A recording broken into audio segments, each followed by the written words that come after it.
V-Guard presents कौन जीत रहा है, को पावर्ड बाय सेंसोडाइन एंड विमल। बोलो जुबां केसरी। कन्नौज हॉट सीट हो गई है। बड़े ही उठापटक के बाद कन्नौज में चुनाव बड़ा दिलचस्प हो गया। अखिलेश यादव लगातार पहले नाना करते रहे और उसके बाद आखिरी में उन्होंने खुद यहां से चुनावी ताल ठोक दी, जिसके बाद वो खुद चुनाव मैदान में आया और उन्होंने यहां से चुनाव लड़ा। चुनाव के जिस दिन वोटिंग हो रही थी उस दिन बहुत कुछ हुआ, कन्नौज में बहुत हलचल मची, जिसके बाद वोटिंग संपन्न हुई, कुछ चुटपुट घटनाएं भी हुई। ऐसे में अब चुनाव का परसेंटेज थोड़ा सा बढ़ा है, वो भी कुछ कहता है।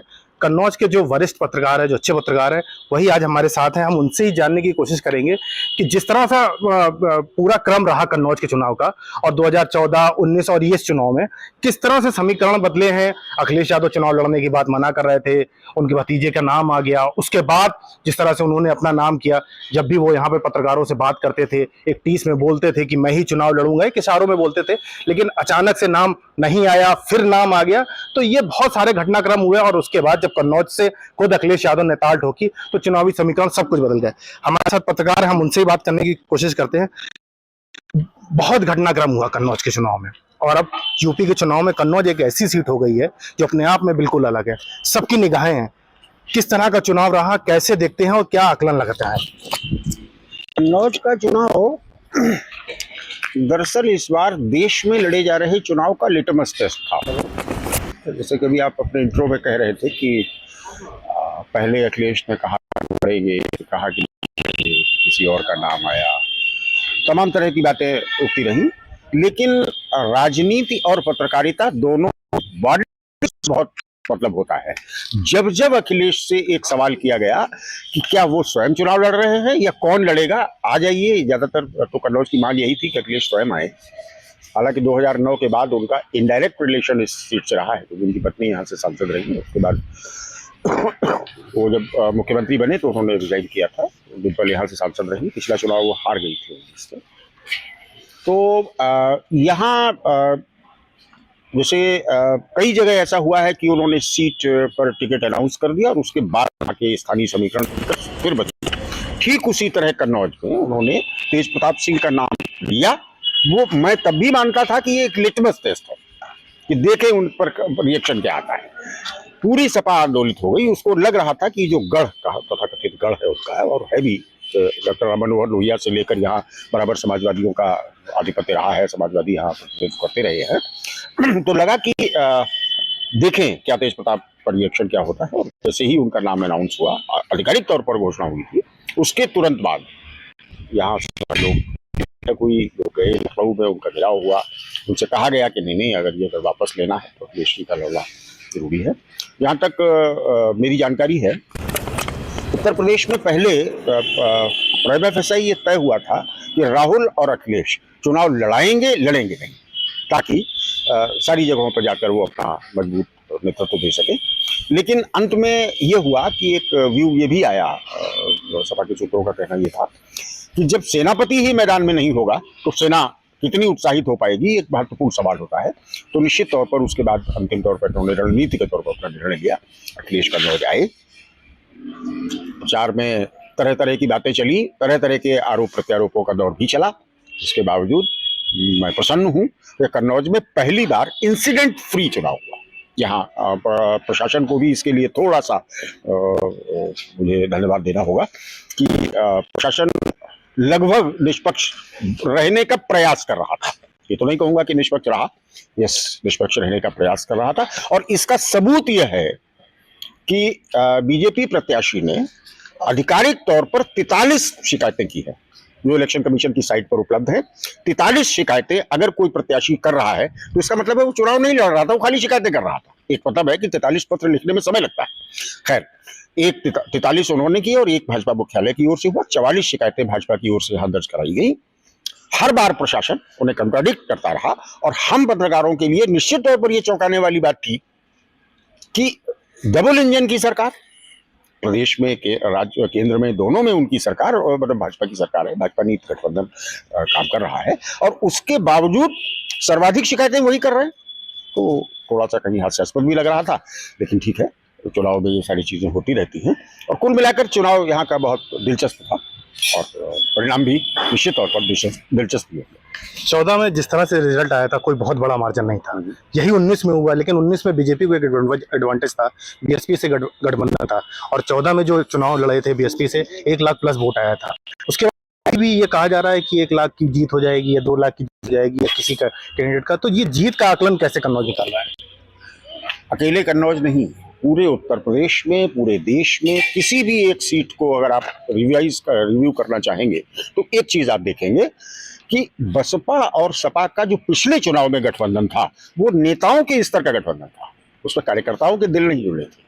ठीक है, इस बार आप किसी भी कांग्रेस की किसी रैली को कहीं देखिए जहां कांग्रेस संगठन के तौर पर बेहद कमजोर है, वहां आपको सपा के झंडे बहुत ज्यादा मिलेंगे, वहां सपा के कार्यकर्ता बहुत उत्साहित मिलेंगे।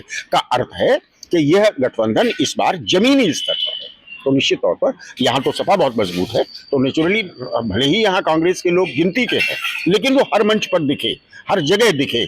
आम आदमी पार्टी भी हर जगह कहीं उन्होंने चंद्रकांत यादव के नेतृत्व में जो उनका दल है उसमें भले ही 50 लोग हों, लेकिन उनकी उपस्थिति भी कहीं ना कहीं थी। और यहाँ जो संयुक्त रैली हुई थी उसमें भी संजय सिंह का होना इस बात का सबूत था कि नेताओं के स्तर पर भी गठबंधन मजबूत है और जमीनी स्तर पर वो गठबंधन, क्योंकि यहाँ भी जो सूचनाएं मिल रही हैं विभिन्न स्थानों से कि कहीं बैरिकेडिंग टूट रही है, कहीं कुछ हुआ। यहाँ भी अगर मीडिया के हमारे साथियों को याद होगा कि यहाँ भी वो टूटा ही था, ऑलमोस्ट उसको बचा लिया गया किसी तरीके से, लेकिन उत्साह में कार्यकर्ता ऊपर तक चढ़ गए थे और वो टूटते टूटते बचा था। तो कुल मिलाकर उत्साह है और गठबंधन जमीन पर है, इसलिए माना जाना चाहिए कि देखते हैं।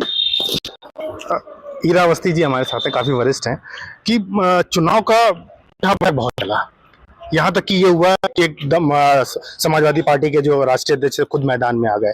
लेकिन जब वो खुद मैदान में आए, एक समय वक्त ऐसा था सपा का गढ़ कहा जाता था, फिर राहुल गांधी भी उनके लिए आए यहाँ पर प्रचार करने के लिए। सत्ता पक्ष ने उसको भुनाया कि अब राहुल के सहारे नैया पार लगेगी। तो अब चुनाव का जो समीकरण हुआ है, उठा पटक रहा है, आप कैसे देखते हैं इसको? अगर मेरी बात करें तो अखिलेश का यहाँ से चुनाव मैदान में उतरना अचानक नहीं है, ये रणनीति 2 साल पहले तैयार हो चुकी थी।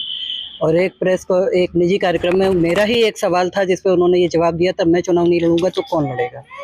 ये जो बाद की जो भी प्रक्रिया चली है वो एक मेरा विचार ऐसा कहता है कि सोची समझी एक रणनीति के तहत था कि हम पहले ना करते रहें, फिर हम कोई नाम अनाउंस कर दें, फिर जैसे अन्य सीटों पे हमने टिकट्स काटे हम फिर यहाँ टिकट काट दें, लास्ट मोमेंट अंतिम दिन नामांकन करना विदाउट एनी अनाउंसमेंट। तो ये बिल्कुल स्पष्ट करता है कि वो सोची समझी रणनीति थी उनके आने। और फिर राहुल को ले आकर के उन्होंने जो एक संदेश दे दिया कि संविधान बचाओ, और इस संविधान बचाओ वाले संदेश में उन्होंने बहुत बड़ा ऐसा वोट बैंक तोड़ लिया जो कभी बसपा की बकौती हुआ करता था।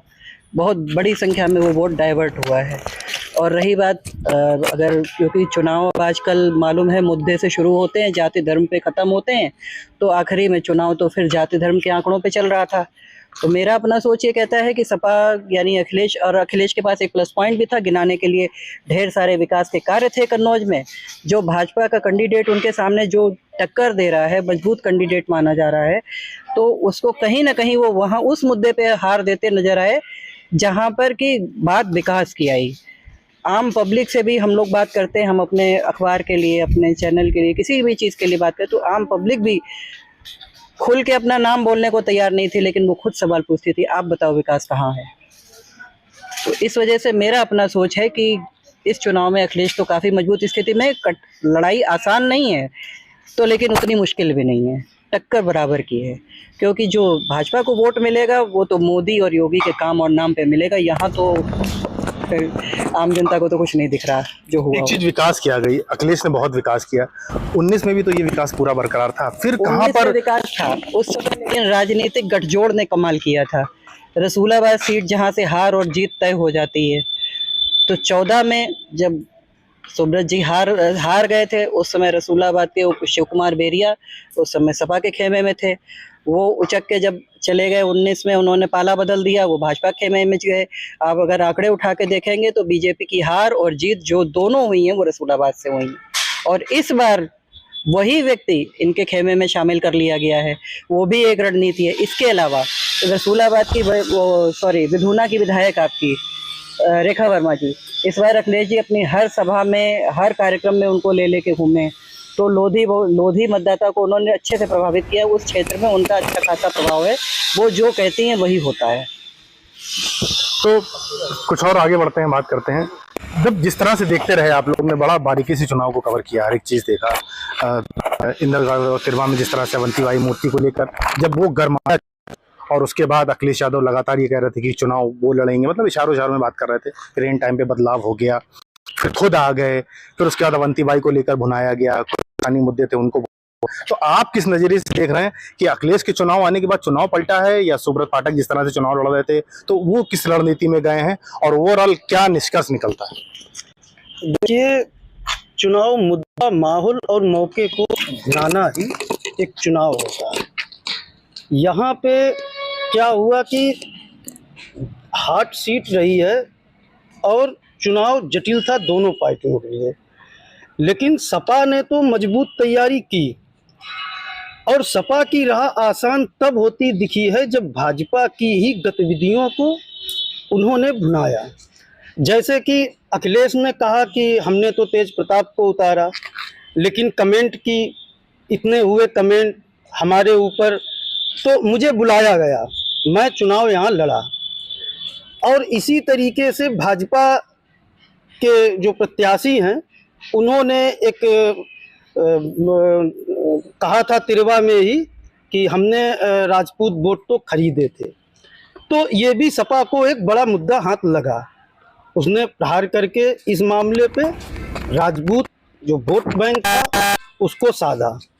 इसी तरीके से सपा के हाथ में मुद्दा लगा गौरी शंकर मंदिर का, कि अखिलेश ने कहा कि हम तो हर एक चुनाव 3 लड़े हैं, सभी चुनाव में गौरी शंकर मंदिर गए हैं और बाकायदा विधिवत पूजा की है, और पहले दलित जाते थे तो मंदिर धुली जाती थी, अब पिछड़ा कोई गया है तो ये मंदिर धुलने की बात आई सामने।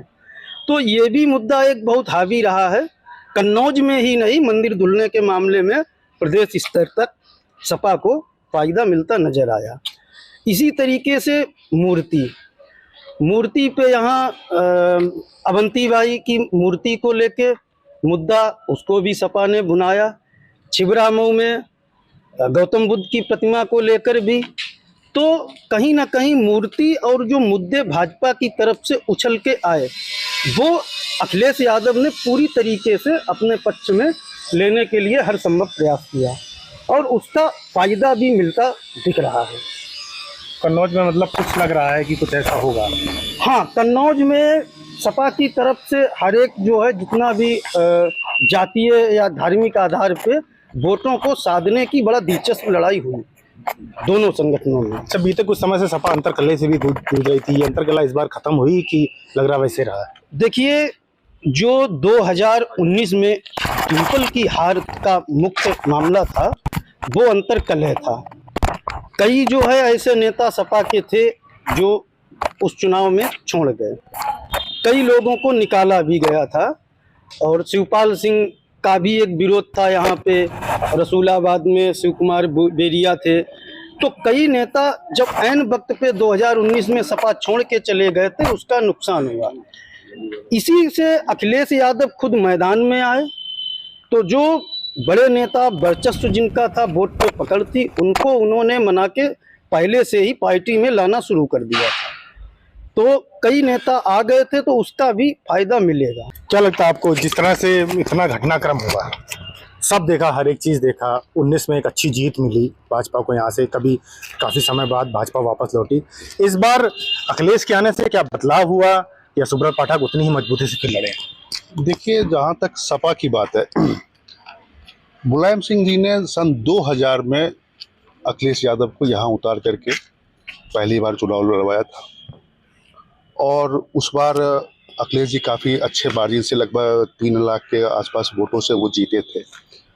अगर 2020 और 2000 से और 2024 के बीच का अगर आप आंकड़ा देखेंगे तो यहाँ सपा धीरे धीरे डाउन होती चली गई। एक समय था जब ये सपा का गढ़ कहा जाता था, यहाँ पे सारे विधायक सपा के थे, यहाँ से जो सांसद होते थे वो सपा के होते थे। लेकिन 2000 के बाद सपा का गढ़ ये टूटने लगा। 2014 में जो पहली बार नरेंद्र मोदी के उसमें चुनाव लड़ा गया था, तो उसमें मोदी लहर थी। एक मोदी लहर में भी हालांकि सपा ने यहाँ का अपना सीट बचा लिया था, यहाँ के सीट उन्होंने उसमें जीती थी वो, लेकिन 19 में वो अपना सीट नहीं बचा पाई। रहा सहा जो कसर था वो 2022 में आकर के पूरा हुआ। यहाँ के जो सदर की सीट थी विधायकी की, वो ही यहाँ से चली गई और सपा के नाम पे यहाँ पे कोई नहीं रहा कन्नौज में, कोई ना कोई विधायक और ना यहाँ के कोई सांसद रहे। उसके अलावा एक कारण और है यहाँ पर कि अभी तक अखिलेश जी ने जो भी चुनाव लड़े, तब तक नेताजी जो मुलायम सिंह जी थे वो इनके सपोर्ट में या उनके नेतृत्व में लड़ा जाता था। नेताजी के मरने के बाद अखिलेश जी ने अभी तक अपने कार्यकाल में एक भी चुनाव नहीं जीता पाए। रामपुर सीट वो हार गए, आजमगढ़ वो हार गए, यहाँ तक कि जब मोदी की लहर थी तब तो आप सीट बचा ले गए, लेकिन 19 में आकर के आप हार गए। तो इससे हमें ये लग रहा है कि जो यहाँ का माहौल है वो अब सपा का गढ़ नहीं रह गया, उसे अब सपा का गढ़ नहीं कह सकते हैं। रही बात इस चुनाव की, इस चुनाव में जिस तरीके से सपा के राष्ट्रीय अध्यक्ष जी ने पहले अपने भतीजे का नाम घोषित किया कि यहाँ से वो चुनाव लड़ेंगे, उसके बाद एन वक्त पे अपना नाम किया, इसमें काफ़ी कुछ जो यहाँ के सपा कार्यकर्ता थे वो इसमें रहे कि आखिर यहाँ से चुनाव लड़ेगा कौन।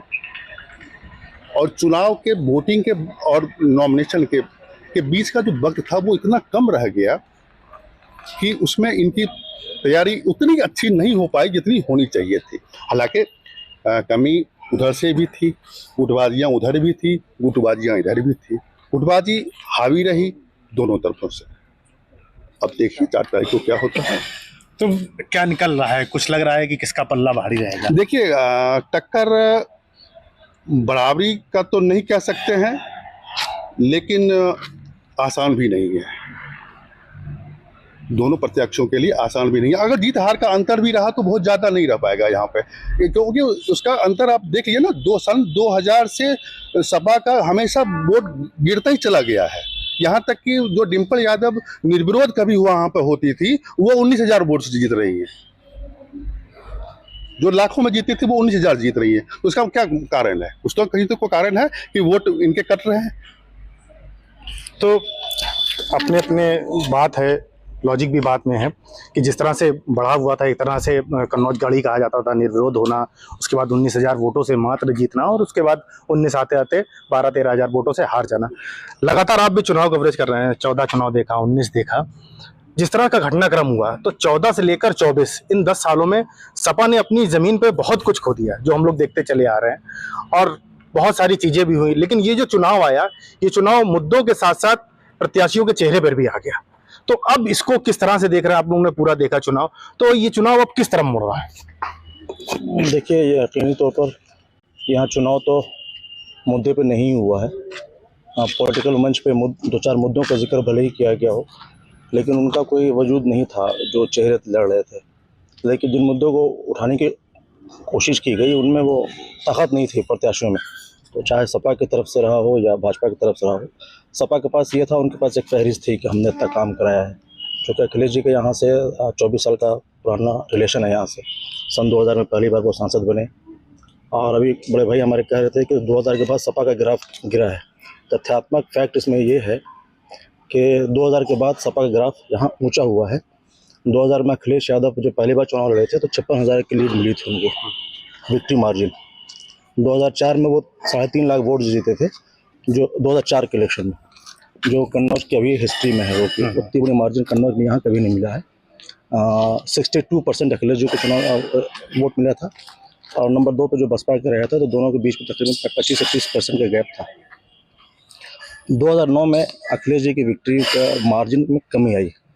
जो पिछला चुनाव 4 में वो 3.5 लाख से जीते थे, वो 9 में वो 1-1.25 लाख के बीच में रह गए थे। उसके पीछे एक बड़ा जेन्युइन फैक्ट है, 2007 में हुआ परिसीमन। 2007 से पहले जो परिसीमन में कन्नौज लोकसभा में इटावा ज़िले की भरथना सीट हुआ करती थी, जो यादव बाहुल सीट मानी जाती है और सपा का एक मजबूत गढ़ माना जाता है। पिछली जीत में भी छिबरामऊ के साथ भरथना में एक बड़ी मार्जिन मिली थी उनको। साथ के परिसीमन में भरथना चली गई इटावा लोकसभा में, उसके बदले में कन्नौज में आ गई कानपुर देहात की रसूलाबाद सीट। और रसूलाबाद सीट हमेशा से सपा के लिए टफ रही है, वो विधानसभा सीट। इसी वजह का जो परिसीमन बदला, तो अखिलेश जी जो 2 बार चुनाव यहाँ जीत चुके थे, तो 2009 में उनको कन्नौज के साथ साथ फिरोजाबाद से लड़ना पड़ा सेफ्टी पॉइंट ऑफ व्यू से। हालांकि वो दोनों जगह जीत गए, फिरोजाबाद उन्होंने छोड़ दिया, कन्नौज कंटिन्यू किया। कहानी यहाँ से अब और सपा की ओर आगे बढ़ी कि 2012 के विधानसभा चुनाव में सपा ने यहाँ क्लीन स्वीप किया, तो जाहिर सी बात है उनका ग्राफ बढ़ा यहाँ, और वो यहाँ से मुख्यमंत्री बन गया। मुख्यमंत्री बनने के बाद सपा और ख़ासतौर से अखिलेश यादव जी का क्या कहते हैं, लोगों से यहाँ का कनेक्शन ज़्यादा मजबूत हुआ। जो उनका सांसद हुआ करता था वो मुख्यमंत्री की कुर्सी पर बैठ गया। अखिलेश जी के साथ प्लस पॉइंट क्या है एक प्रत्याशी के रूप में कन्नौज में, कि उनका लोगों से कनेक्शन पर्सनली बहुत बेहतर है। उनके संगठन के लोग उनको वो रिपोर्ट नहीं दे पाते हैं जो उनको पर्सनल पता है। वो इस ज़िले की भी 3 सीट के बारे में, उसको इससे लगी वो 2 सीट जो पड़ोस के ज़िलों में है, बिधुना और रसूलाबाद, पर्सनल अप्रोच रखते हैं वो। तो ये एक उनका सबसे बड़ा प्लस पॉइंट है। और इस इलेक्शन में ये उनका जो है कहते हैं ना लीडिंग एज, एक्सपेक्टर कह सकते हैं। हाँ लीडिंग एज है कि ये उनके साथ प्लस में है। ये रही बात इलेक्शन लड़ने की, भाजपा को कमज़ोर नहीं समझना चाहिए। भाजपा को 2014 के बाद 2009 में भाजपा यहाँ कुछ नहीं थी। सुब्रत पाठक जी 2009 में पहली बार यहाँ चुनाव लड़े थे, नंबर 3 की पोजीशन पे आए थे वो, 1 लाख प्लस वोट मिला था उनको। वोट तभी भाजपा को मिला करता था। मोदी जी के आने के बाद भाजपा का वोटिंग ग्राफ बढ़ा है, इसलिए कि जो सुब्रत पाठक 9 में 1 लाख वोट पाए थे, वो 2014 में इस कंडीशन में पहुँच गए कि वो बमुश्किल 20,000 वोट से हारे थे। तो नोट भाजपा का वोट बढ़ा है वो। और सुब्रत पाठक से बेहतर कन्नौज में भाजपा का कोई चेहरा भी नहीं है। वो अपने छात्र जीवन से ही वो भाजपा से जुड़े रहे। भाजपा के स्टूडेंट विंग से थे, बाद में वो युवा विंग में आ गए, और उसके अध्यक्ष जो है मेन बॉडी के अध्यक्ष रहे, और चुनाव भी लड़ा, मुकदमेबाजी भी हुई, वो पॉलिटिकल मसला एक अलग सी बात है।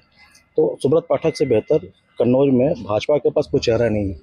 इलेक्शन से पहले कुछ इस तरह की बातें हुई थी कि चेहरा बदला जा सकता है, लेकिन वो सिर्फ बातों की बातें रही, ऐसा कुछ था नहीं। वो फैक्ट ये था कि अब अगर अखिलेश, सबको पता था उस वक्त कि अखिलेश यादव भी यहाँ से लड़ेंगे, तो भाजपा भी ये मान के चल रही थी कि अखिलेश यादव से लड़ने के लिए रिजल्ट क्या होगा वो अदर चीज़ है, कि अखिलेश यादव से लड़ने के लिए चेहरा जो होगा वो सुब्रत पाठक से बेहतर यहाँ पे नहीं हो सकता है। प्लस भाजपा यहाँ बाहरी मुद्दा उठाती रही, सफाई परिवार। अगर वो सुब्रत पाठक को हटा देते, बाहर से कुछ चेहरा लाते, तो वो मुद्दा उनका खत्म हुआ था। सुब्रत पाठक ने इस इलेक्शन में भी बाहरी का मुद्दा भुनाया है। हालांकि अब लोकसभा इलेक्शन में बाहरी का मुद्दा बहुत ज़्यादा चलता नहीं है।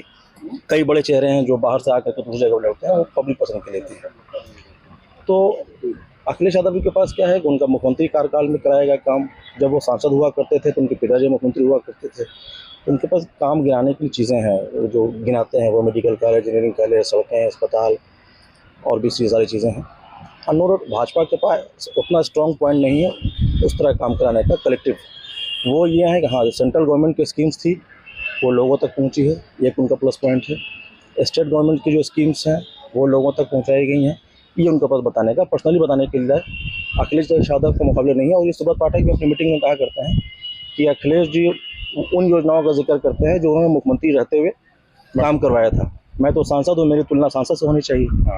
तो ये तर्क है, उनका मजबूत तर्क है और होना भी चाहिए। खैर ये सब कहने सुनने की बातें हैं, लेकिन ये है कि हाँ, अखिलेश यादव के आने से यहाँ का चुनाव इंटरेस्टिंग हो गया, और ये बहुत हद तक लग रहा है कि वो लीडिंग एज पे हैं और रिजल्ट लमसम यहाँ पे तय है। और उनके आने के बाद से ही भाजपा की कुछ चीज़ें जो रणनीति होती हैं थोड़ा सी लड़खड़ाई, और इलेक्शन से ठीक पहले जो मुद्दे मामले में छोटी छोटी बातें बड़ी बन जाती हैं, वो उन चीज़ों ने कहीं ना कहीं भाजपा को हल्का फुल्का नुकसान तो पहुँचा दिया है। उस नुकसान की भरपाई सपा ने अपने फेवर में कितनी कर ली है, यही उनकी विक्ट्री का मार्जिन है। सब कुछ रहा, हर एक चीज़ रही पक्ष में। विकास मुद्दा था जो भाजपा कर रही थी, मोदी जी के चेहरे पर चुनाव लड़ना, योगी जी के चेहरे पर चुनाव लड़ना। लेकिन कन्नौज का चुनाव आते आते ये हुआ कि तेज प्रताप यादव को लड़ा देंगे तो भाजपा की तरफ बोलने लगा बड़ी आसान जीत मिल जाएगी। एक बात सामने आने लगी, हम लोग, आप लोग भी जानते होंगे। एंड टाइम पे बदलाव हुआ, कहीं ना टक्कर बराबर की हो गई। सपा का राष्ट्रीय अध्यक्ष अगर आता है उससे बड़ा तो कोई नेता नहीं सपा के पास।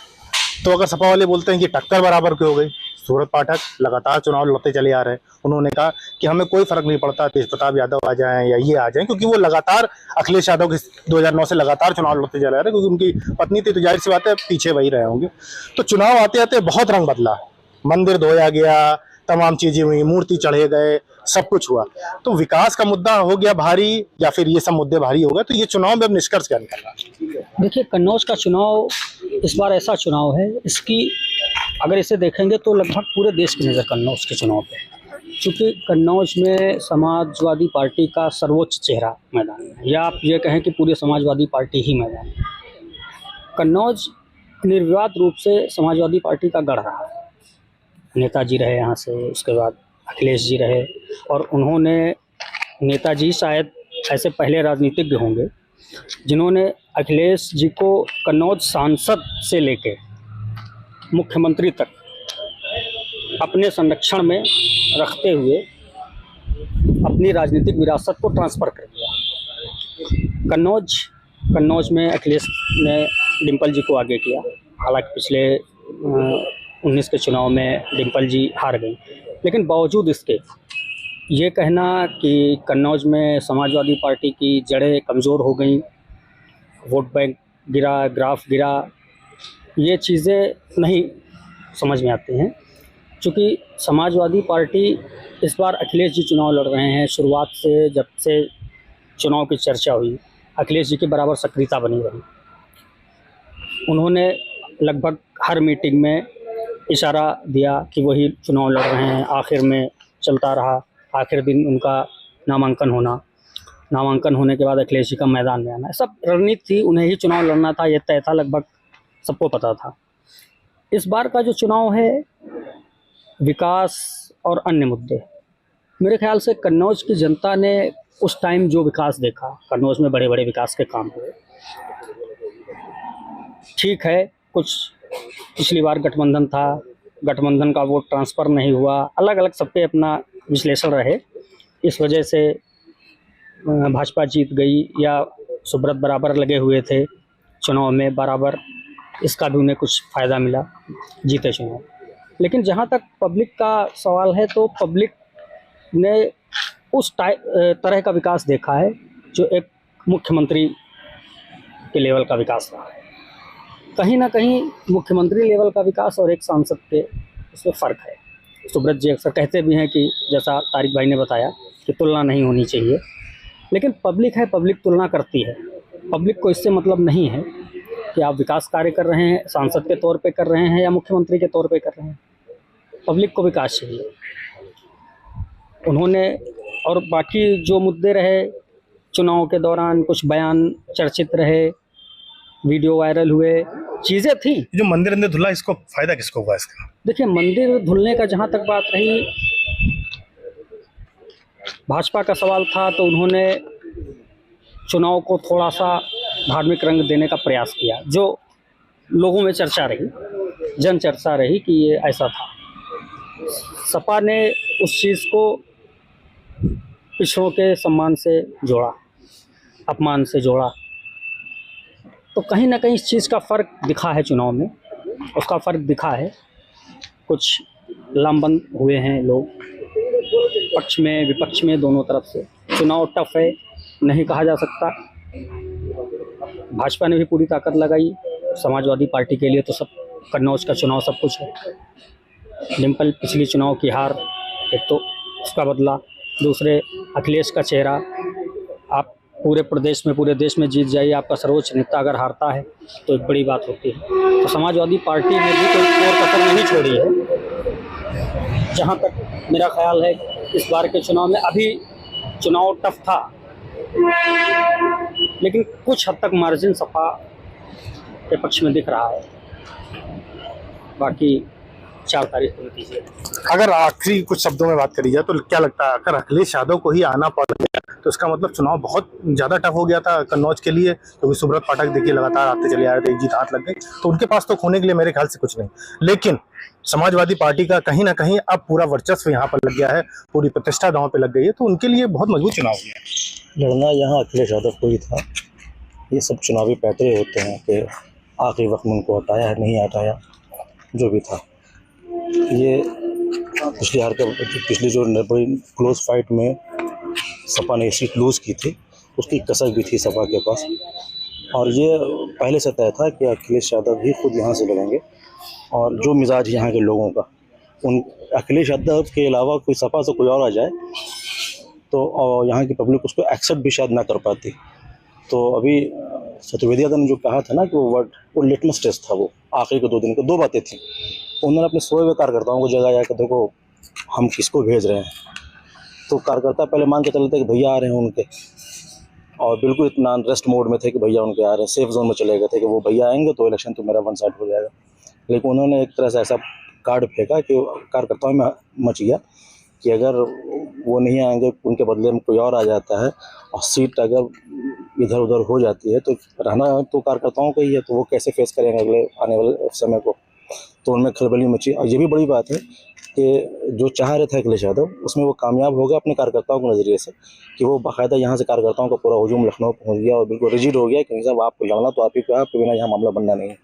ये अखिलेश यादव चाह रहे थे अपने कार्यकर्ताओं ये तो फिर सुब्रत पाठक की जीत हो गई ना इलेक्शन में। देखिए अभी मोदी जी का आखिरी फेस में इलेक्शन, उन्हें नॉमिनेशन से पहले रोड शो भी किया है।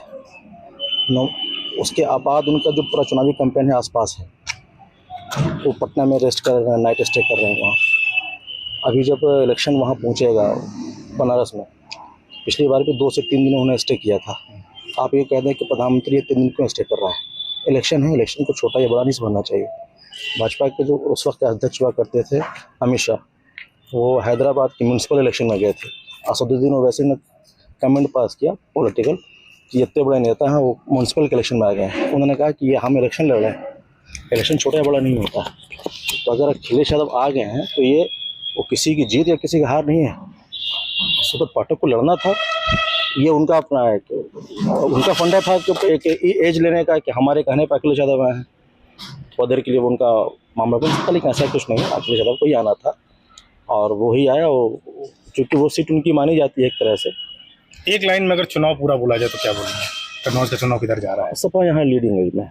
आपको क्या लगता है, एक लाइन में अगर बोला जाए तो चुनाव किस तरफ लग रहा है? टक्कर का लग रहा है या कुछ? बराबरी का टक्कर है, बराबरी का टक्कर है दोनों में। और ऊंट किस करवट बैठेगी ये 4 तारीख को पता चलेगा। आपको क्या लगता है इस बार चुनाव किस तरफ लगेगा एक लाइन में? देखिए अखिलेश यादव भारी पड़ रहे हैं यहाँ से। दीदी आपको क्या लगता है एक लाइन में अगर कहा जाए तो जिस तरह घटनाक्रम हुआ, अब चुनाव किस तरफ है?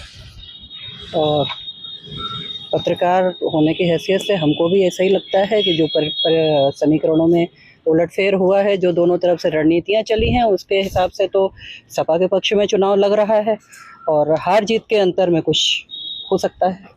क्या लगता है आपको 50-50 है चुनाव या फिर किसी का पल्ला भारी किसी का हल्का? देखिए हम पत्रकार हैं, ग्राउंड रियलिटीज पर बात करते हैं, सेफोलॉजिस्ट नहीं है, ठीक है, न ज्योतिषी है। चुनाव कांटे का है, लड़ाई दोनों पक्षों ने मजबूत लड़ी है।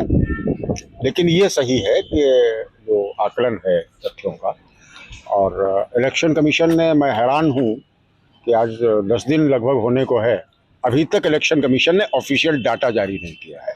इसलिए वह भी एक बड़ा क्वेश्चन मार्क लगाता है। इसके बावजूद एज है सपा को, इसमें कहीं कोई डाउट नहीं है, बट अंतिम निष्कर्ष क्या होगा वो 4 जून को पता चलेगा। तो ये थे सभी पत्रकारों का, जिस तरह से कन्नौज का चुनाव हाईटेक हो गया है पूरी तरह से, क्योंकि हॉट सीट हो गई है अखिलेश यादव के आने के बाद। तो सबने बताया कि किस तरह से चुनाव लड़े, किस तरह से घटनाक्रम हुआ और जो तब्दीली थी वो चुनाव में कैसे भरी। और कन्नौज का चुनाव हर रंग देखने को मिला, मूर्ति से लेकर मंदिर साफ करने तक, बयानबाजियों से लेकर प्रत्याशी चेंज करने तक, तो सब कुछ कन्नौज को देखने को मिला। फिलहाल रिजल्ट 4 जून को आएगा और उसी दिन ही पता चल पाएगा। वी-गार्ड प्रेजेंट्स कौन जीत रहा है, को पावर्ड बाय सेंसोडाइन एंड विमल। बोलो जुबां केसरी।